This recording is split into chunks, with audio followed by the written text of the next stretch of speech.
Welcome to Hood Champion Boxing and Sports. In boxing, you find a way to win or you find a way to lose. Look, man, Terence Crawford and Canelo Alvarez. If Terence Crawford avoids the wide power shots, he wins. Pretty simple. But you look at Canelo, man, I think Canelo really has a lot to prove opposed to Terence Crawford going into this fight. Canelo coming off of that fight against what's his name, School. School made Canelo look horrible, and it's School's fault because Canelo was trying to fight. But I just think when you look at Canelo, you look at Terence Crawford, what you got is two throwback fighters. You got two Hall of Famers.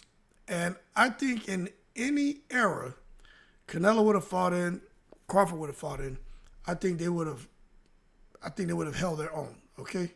Now, September 12th, these guys are going to scrap, and they're not fighting in Saudi for those of you who keep misinforming people. They're going to fight in Las Vegas. And I just read that, it was Gary Antoine Russell and the Japanese fighter. I thought they were trying to get on the Crawford-Canelo undercard. They're trying to get on the Pacquiao-Barrios undercard.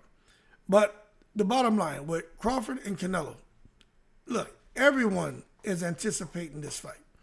Everyone wants to see it. It's like when Floyd fought Pacquiao, De La Hoya fought Pacquiao, Floyd fought McGregor. It's just one of those fights where everybody is really anticipating it. But the thing is, will the senses be sharpened? Will the spidey senses be tingling?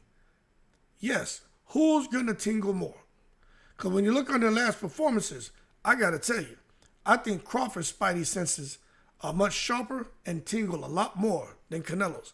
Because Crawford made adjustment after adjustment against Majumov to make sure he kept the upper hand, he kept the lead, and he got the victory.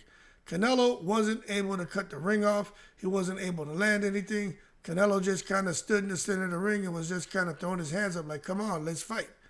And you can't do that shit because, trust me, Crawford ain't going to run like Skull. But Crawford's not going to make it easy for Canelo to get to him. And Crawford is going to hit Canelo a lot more than Canelo wants. And I do expect Canelo to lunge in with wide looping shots. May come in, dip, you think he's going to the body and come upstairs with those hooks. If he lands one of those Guadalajara and Jalisco bing bings on the Omaha, Nebraska native, he could get Crawford up out of there. But how easy is it going to be? Because let's be real. If Crawford's making this fight difficult,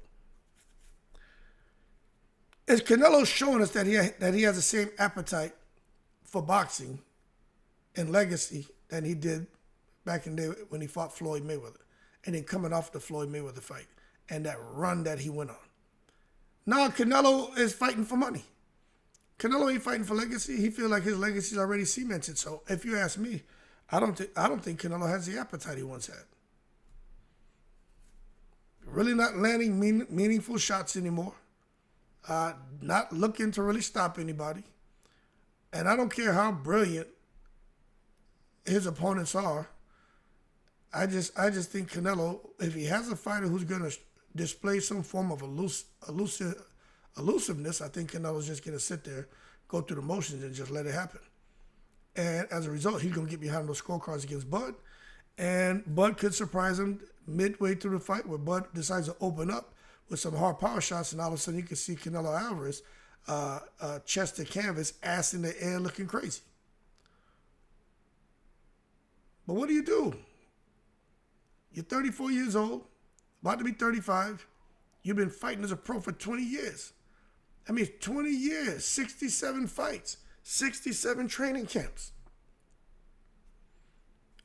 But some people are going to say, man, Hood Champion, what about Crawford? What about Crawford? He's not that good. You bastard Hood Champion. Canelo's going to beat him.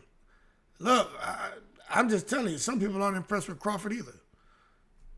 They say, man, that 154-pound fight he lost. And that's why he's hauling ass up to 168 in a fight he's going to lose just to make that $100 million and then sail off into the sunset. They're saying Crawford's accepted the fact that he's going to be retiring with a loss on his record. But it's kind of hard to be mad at having that loss on your record when you made $100 million to get your ass clipped by that Guadalajara and Jalisco native. We've seen Crawford look good. I thought he looked good against Majumov. But remember, I'm speaking for the majority right now. They just felt like, yo, he didn't have the power. He didn't really have the speed.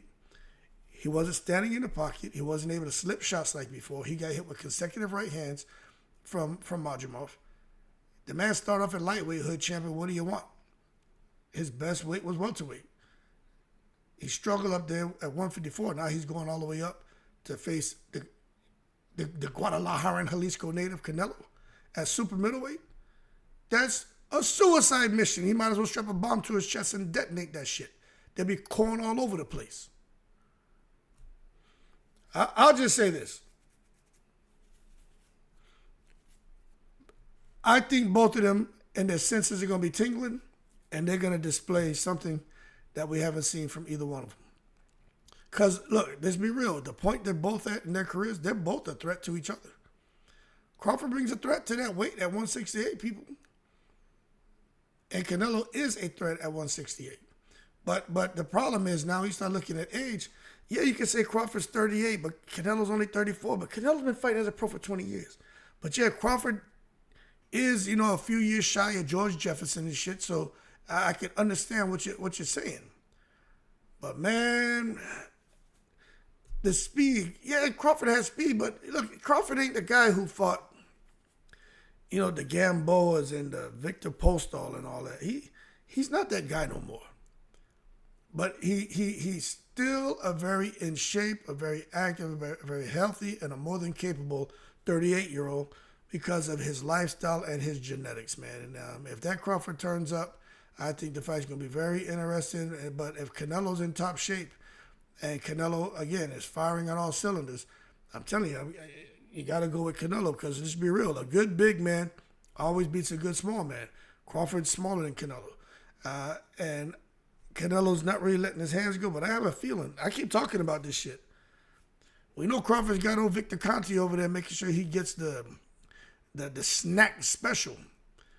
I wouldn't be surprised if Canelo gets himself a little special something himself to make sure when he comes in that ring, he's going to be the spiteful Canelo that fought James Kirkland, the spiteful Canelo that fought Miguel Cotto, that Canelo with that destructive power that damn near killed Amir Khan. Canelo was a monster in them lighter weight divisions. Up at 168, he's been a monster, but he hasn't been as effective. But him fighting Crawford is basically having another Amir Khan step to him as far as the dimensions. And I'm not saying Crawford's Amir Khan. I'm just saying Canelo has an opportunity to clip another small fighter. Anyway, y'all keep cool. Crawford was inactive for a year before he fought Majimov. He's about to be inactive for another year going into Canelo, the biggest fight of his career. And that to me is just dumb. But I understand he's at the end of his career. He wants the dollar bill, y'all. I just think it's a suicide mission. But I do have Crawford winning based on how Canelo looked in that last fight. But if Canelo goes to the lab and he makes sure he has a little cocktail like Crawford got his little snack cocktail, Canelo could be that guy who was spiteful, had destructive power, who showed a destructive power, and it may show up against Crawford if Crawford's not on point. Anyway, y'all keep cool. I just think they're going to bring the best out of each other. It's going to be a fight to remember because you just can't make me believe Crawford's okay with running around the ring like Devin Haney and Shakur Stevenson. I don't see it. Keep cool. If Crawford can avoid the wide power shots, I think he wins. But we just got to wait and see. In the breeze.